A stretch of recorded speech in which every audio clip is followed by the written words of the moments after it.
Well, good morning, Manish. Um, I thought in light of this topic, right, the client experience requirements have changed. I thought I'd change something here. I thought, you know what, I'm going to go out and record this podcast from outside. It's a beautiful lake setting, and then the rainstorm came. So, in light of trying to do something a little bit new to match up with the topic, we're just going to sit right here and dig right in. Does that sound like a deal to you? Yeah, that'll work. All right. So, the reason that we thought this topic would be a good one is because, frankly, I think it's time for us to all be a little bit uncomfortable. And that is, the client experience has changed. I mentioned that as the title. The client experience and the requirements, what used to be a differentiator with some of the different technology solutions is now simply a requirement. I can't make it any more clear than that. So we're going to hit three things. We're really going to talk about kind of the beginning, the middle, and the end. The beginning really is communication and the styles and ways that we communicate with clients and prospects. The middle is the account opening process and the electronic tools that are available there and how that has changed. And then lastly, really it's about customer portal and what that client experience is like through the life cycle of the client as they hopefully spend many, many years with you and you that are listening in your good service. So on that note, Manish, I'm going to fire away at the beginning. So from communication standpoint, I mean, let's start it off. What do we got? Well, pre-pandemic and post-pandemic are going to be phrases that will resonate here for the future. I think prior to the pandemic, you could get away with a lot of things in not having certain tools in place. And what the pandemic has taught Potomac and hopefully a lot of financial advisors is that you can't rely on the ability to meet face-to-face with clients anymore.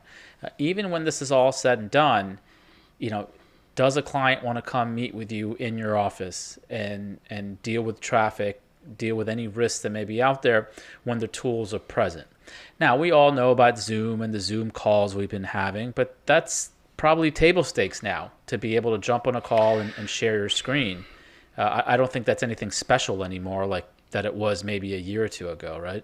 No, I absolutely agree. I think table stakes is a great phrase, right? It's become a requirement, and I had a call last night again where all of a sudden somebody buzzed me out of the blue, and we needed to. It worked best to be able to see something together. We were able to solve the problem right there, right then, but only because we could both see the same thing. And you just can't always do that if you're, okay, hey, Chuck or Sally, when can you come into the office? I mean, let's solve the problem now. That enhances the client experience. This is a great story here. Business cards. And so Christopher made all these business cards for us, and you were supposed to get it, when you came down to Florida, and we weren't able to meet because of the pandemic. But the point being is I called you both or IM'd you both and said, what am I doing with these? Am I really going to mail you business cards? And then we started talking about it, and we think about it. The next conference you go to, if you take your nasty hand with your nasty business card and hand it to someone, is that person even going to take it? And I know this is a strange story to tie in here, but think about it. You're going to have to figure out a way to exchange contact information without a business card. Maybe it's your Twitter handle, maybe it's a quick text to each other, something. And so examples like that are going to be all over the business world on how you can adjust your communication style, what tools you can be put in place. One of the functions that we have on our website, which I think advisors should look into, is a chat function. We use it for other businesses when we want to get things done. And I think it's a quick and easy way for a client to communicate with their advisor quickly, or the back office to, if you have a quick question, just get in there and chat. So I think tools like that are going to be required for advisors and for the customer experience. Well, and for a long time, I mean, even before taking other business cards, for a number of years, I've had a little app that, you could just take a picture of it and it would grab all the information, basically scan it and grab all the details and then input it into my contact. Yeah, so, but you would still grab the card.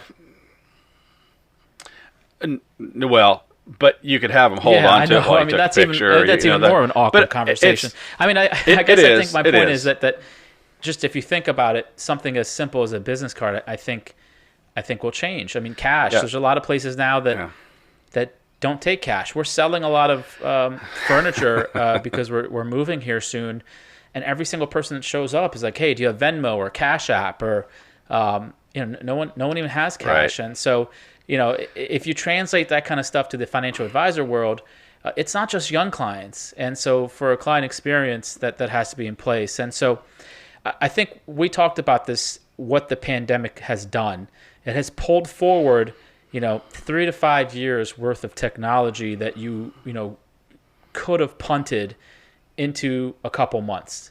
From Instacart to the Cash App to all these different functions, you got to put those in place right now. And so, if there's any advice here that you and I at least have for folks, is try to get these tools in place for your clients. Yeah, and in the end, I mean, I'm talking to a wide spectrum of people on a daily basis. I'm talking to advisors. I'm talking to some end clients.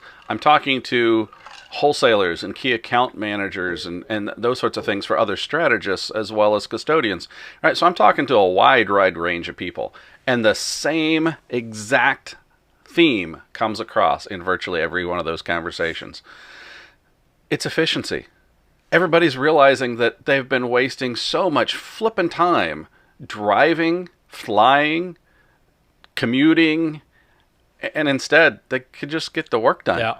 And either get the work done and have more time left over, or get more work done so that maybe they can have a bigger gap or leave a little early on a Friday, or, hey, I'm just kind of done for the day. I'm exhausted. My eyes hurt, whatever, right? And they can do that. And yet, like I said, again, another example, I suddenly had a call. We were getting ready to we were trying to decide what we're going to do for dinner. Hawaii business called. Great, no problem. Let's hop on no big deal, right? You can solve that problem. So anyway, it's all about efficiency on the beginning. That how do we communicate? And the tools that are available now just make that easier, and it's a requirement. It's no longer a differentiator. Yep. It's a requirement. So enough of that. Along those lines, then the second part is account opening or account processing. I think tools like DocuSign or an Apex portal built-in signature have all been present for years, but have they been utilized by advisors? Yeah, I don't yeah, think they have been as much as they maybe should be. Yeah, it's a frustrating component because a lot of this, as an advisor, in some cases you're bound by the custodian or the product company that you're trying to use. Will they accept some sort of electronic account opening or processing, or a form along the way that you need to do something that can you do that electronic? But again, I'm going to call it PP from now on. Post-pandemic, right? Everything has been moved forward, and so now an example. I mean, a few years ago we bought property. While we saw the price drop, we made an offer. This is all while we were still laying in bed on a Saturday morning. My wife happened to look at Zillow, and what we were looking for was there, and boom, we got the deal done. And later that afternoon, we got a DocuSign type of product, and got it all finished. And there have been tools out there to be able to do that sort of thing. And that experience just hasn't come to the advisory world or the financial world until recently. And I think your earlier point needs to be expanded on, because sometimes it's out of your control. I try to move an HSA bank account, and the banks and insurance companies are notorious for getting you to sign things with a notary or a medallion signature, things that should not exist in 2020. Yeah. And so as much as we think that electronic signature is table stakes, sometimes your hands are tied, and hopefully those companies change. Listen, we still have 403B business that doesn't accept DocuSign, and there's nothing we can do about it. If that's going to be opened, it has to be wet signature, and so it's not entirely there yet. It's sad to say, it should be, but I think it's getting there, and a lot of the major players have moved more and more to a fully electronic setup. Well, and I'll bring up another example with a completely different industry, right? We already talked about real estate. We've talked about the financial world. Think about what it's like to buy a car now. I mean, Carvana, I think, was really kind of the first one to disrupt this, right? But you can go online, pick what you want. They drive it to you. They deliver it to you, and you can test drive it and buy it and go through that whole process without going into speak to some slimy salesman, sitting in the corner smoking a cigarette, right? I mean, you can do those things electronically, and now Hyundai will bring a car to you. I've seen ads where Lincoln will bring a test drive to you, right? And when they do these things, they'll wipe down the car and clean it so that that you're not sitting in where they sat and grabbing the handle where they grabbed it, that sort of thing.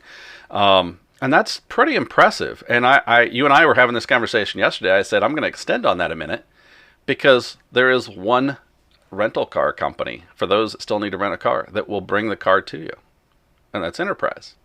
And now they were using that as a differentiator, and I'm thinking that's going to become the norm where these kinds of things happen, and it is a different structure than it was before post-pandemic. Yep.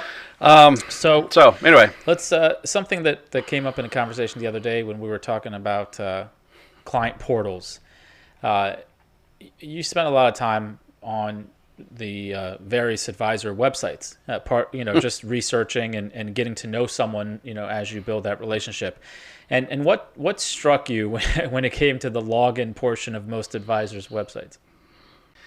I find it humorous. I mean, it's almost like a task just to make me giggle throughout the day, because if you think about what the client experience has been up to this point, you see on the same website, you may see an Orion login. I mean, the client may not know it's called Orion, but maybe that's it, right? It's some sort of performance reporting access so they can see how their accounts are doing.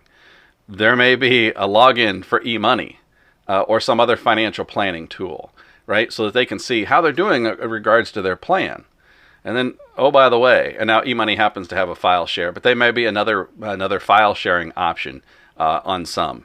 But one that's been big the last 5 years, oh, hey, click here to see your Riskalyze score. And so you can go see how that is and keep up on that. And not all these things, of course, integrate. And even when they do, that's mediocre. Custodian as well.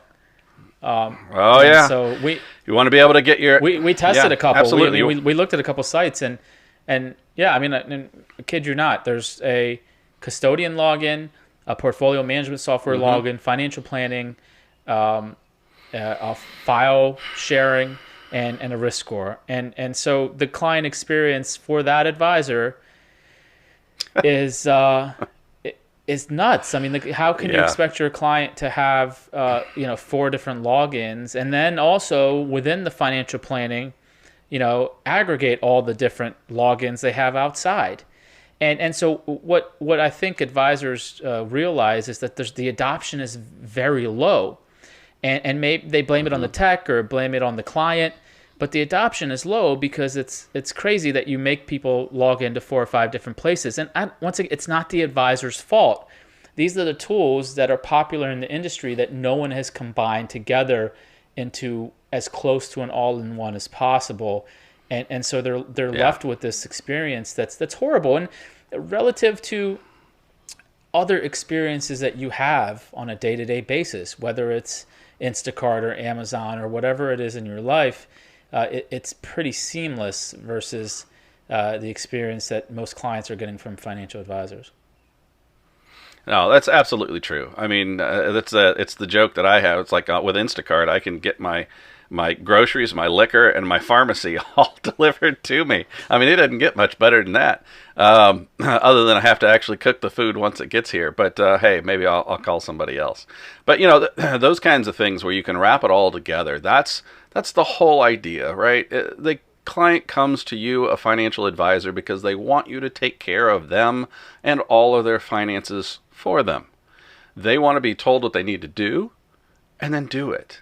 And if you can give them one solution that aggregates everything together, you're going to have a lot better adoption, which I think you used a great phrase, the adoption rate, right? You're going to get better adoption, better engagement. And in the end, you as an advisor are selling the process more so than performance. And those are two P's that definitely need to be distinguished.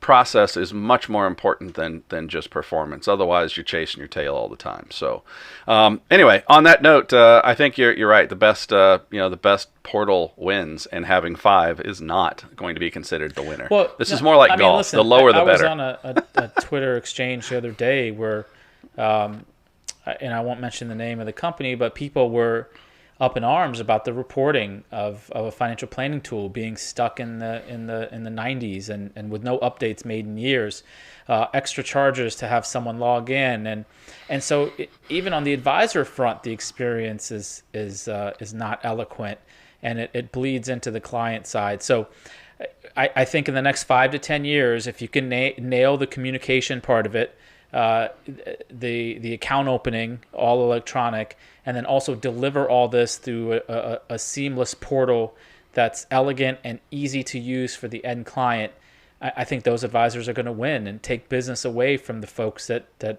refuse to go down that path. Yeah, I'm gonna give you a quote here. Give our listeners and viewers a quote that I think is important to back this up. This is from RA Intel. This just came out a couple of days ago. We actually had already drafted this, and then I came across it.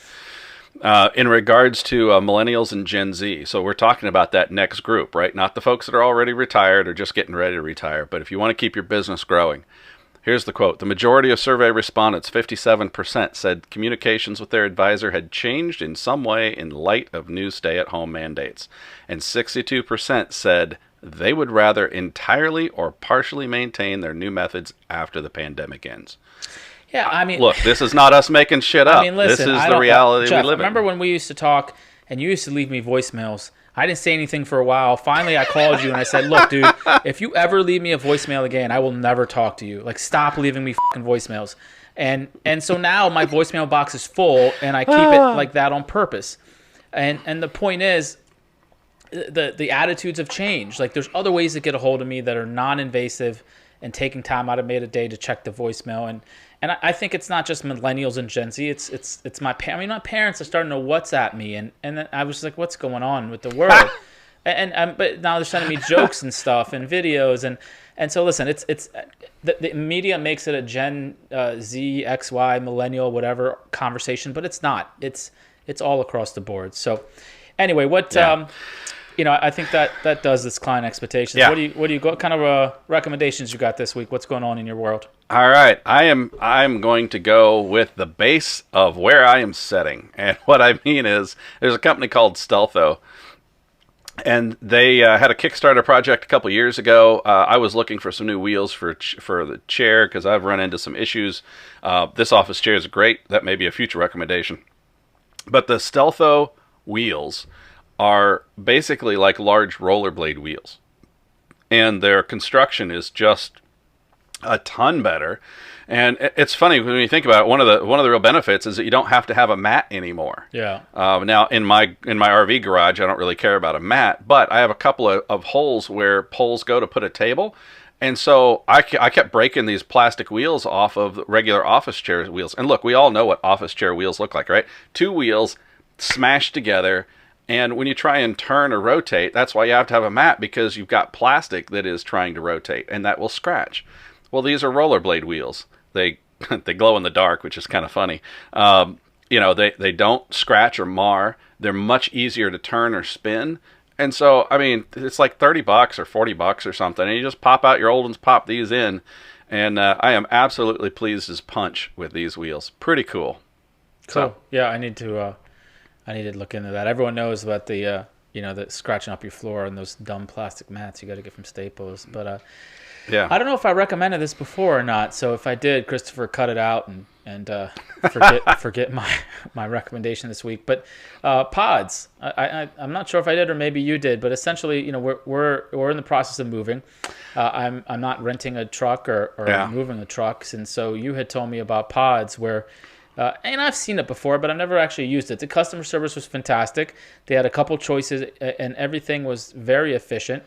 We set the date, they drop it off, we fill it up, we have some movers to help, and they take it to your location. They can leave it there as long as you want. So I rented it for 3 months, and it's just a portable storage, and whenever they're done, they come back and take it. So I don't know. It was a good experience, and it wasn't, going into trying to book movers, you think it's all going to be a bad experience, right? It's like calling Comcast, but it actually was pretty pleasant. Yeah, that's good to hear. I'm glad that your experience was good. Ours was as well, and both of us. In my case, I was moving multiple states away. You're looking at doing the same thing, so it makes a big deal, and it's a whole lot cheaper than there are other groups that will actually pack you up and move you, and that's way expensive. So pods, those are a beautiful thing. And my company's not paying for the moving expenses, so I got to watch every dollar. Damn straight, Junior. All right. On that note, let's end it here. I think everybody hopefully will agree that the requirements, they are in fact requirements, man. The world has changed, so let's move forward and make tech simple. Thanks. See ya.